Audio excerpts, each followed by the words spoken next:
Está por aí. Foi a primeira vez na história, não foi a 10ª, a 9ª, a 8ª, a 54ª, a 2ª. Foi a primeira vez na história em que o Vasco, no Campeonato Carioca, em playoffs, foi derrotado por uma equipe pequena. Primeira vez. O Vasco já havia em playoffs jogado contra a Friburguense, contra o Resende, contra o Olaria, e jamais o Vasco havia, em playoff, perdido. Essa é a primeira coisa que tem que ficar clara. Não é um costume, não é uma coisa que o Vasco está acostumado, não é. Agora vamos para o segundo ponto.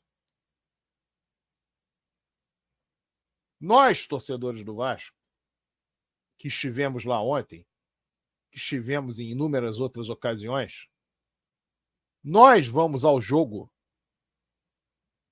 não é para que nós apareçamos. Nós vamos ao jogo, qual é o fundamento de ir ao jogo? É que o Vasco vença o jogo.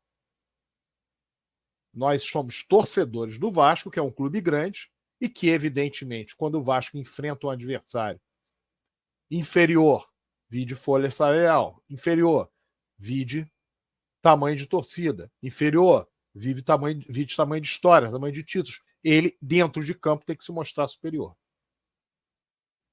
Então, nós vamos lá para isso. Bacana, nós chegamos no estádio, vemos o estádio cheio, ficamos satisfeitos pelo tamanho da torcida do Vasco, ficamos satisfeitos pelo fato de a torcida estar ali. Desde que eu conheço a torcida do Vasco, desde os anos 70, quando eu frequento a torcida do Vasco frequentando, mas o fundamento não somos nós, e sim o Vasco. Nós não somos o fundamento. O Vasco, o Clube de Regatas Vasco da Gama, é o fundamento.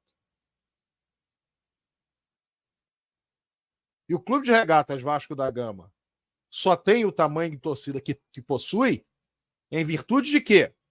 Dos títulos que conquistou.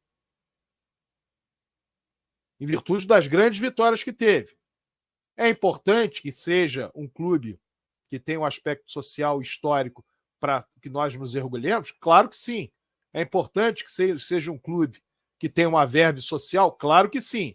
Mas ele se tornou um clube grande, com conquistas, títulos e vitórias. E deixando claro a torcida do Vasco, que ela sempre deixou claro, o tamanho do Vasco baseado na própria cobrança.